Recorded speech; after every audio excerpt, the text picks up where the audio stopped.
आपने सुना होगा कि सन ईस्ट से आता है और वेस्ट की ओर जाता है।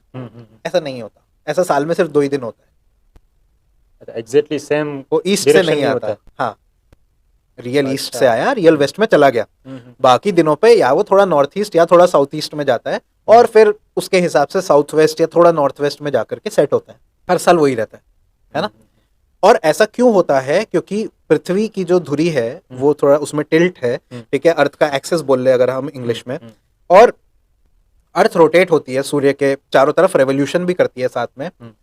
तो 2 बार ऐसी स्थिति आती है जब दिन और रात बराबर होते हैं, ठीक है। उन दिनों को बोलते हैं इक्विनॉक्स, यानी बराबर का दिन और बराबर की रात। तो 2 इक्विनॉक्स होते हैं, वर्नल इक्विनॉक्स और ऑटमनल इक्विनॉक्स, ठीक है।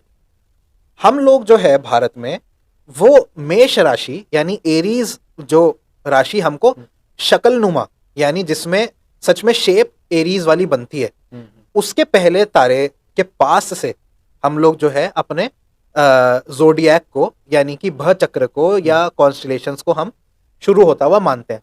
अंग्रेज जो हैं, जो आज वेस्टर्न एस्ट्रोलॉजी फॉलो करते हैं, ट्रॉपिकल एस्ट्रोलॉजी, वो जो वर्नल इक्विनॉक्स का पॉइंट है उसको 0 पॉइंट मान के स्टार्ट करते हैं, ठीक है। आज से करीब 2000 साल पहले ये दोनों पॉइंट एक ही साथ होते थे, यानी कि आकाश में जहां पे वर्नल इक्विनॉक्स होता था वहीं से जो है एरीज का पहला पॉइंट स्टार्ट होता था, यानी मेष राशि वहीं से शुरू होती थी। लेकिन क्योंकि पृथ्वी का जो टिल्ट है ये अपने आप में भी इस तरह की परिक्रमा देता है, ठीक है। जैसे अगर ये लट्टू है एक, यहाँ पे एक टॉप की तरह है, आप मान लीजिए उस टॉप की धुरी है, तो इस तरह से तो वो जा ही रहा है सूर्य के चारों ओर, लेकिन ये अपने आप में भी इस तरह का मूवमेंट करता है। अच्छा। इसको कहते हैं प्रिसेशन ऑफ इक्विनॉक्स।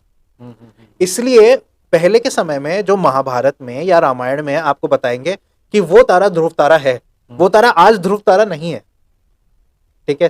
पहले के समय में बताएंगे कि नॉर्थ में तो ऊपर ये ध्रुव तारा है और दक्षिण में दूसरा ध्रुव तारा है, लेकिन आज के समय पे दक्षिण में कोई ध्रुव तारा है ही नहीं, ठीक है। वो इसलिए क्योंकि हम जिस डायरेक्शन में पॉइंट कर रहे हैं वो डायरेक्शन भी बदलती जा रही है। तो पहले अगर हम पूरी धरती मिलके इस दिशा में देख रहे थे, आज ये टिल्ट होके इधर आ गया, अब हम इस दिशा में देख रहे हैं,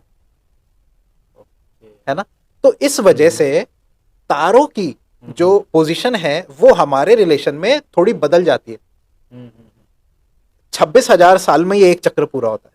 हमारा इसलिए भला हुआ क्योंकि हमारी ऋषि परंपरा हजारों साल से चल रही है, तो वो सारे रिकॉर्ड मेंटेन होते रहे हमारे पास में, इसलिए हमें पता है कि हमारे से रिलेशन में वो तारों की पोजीशन चेंज हो गई।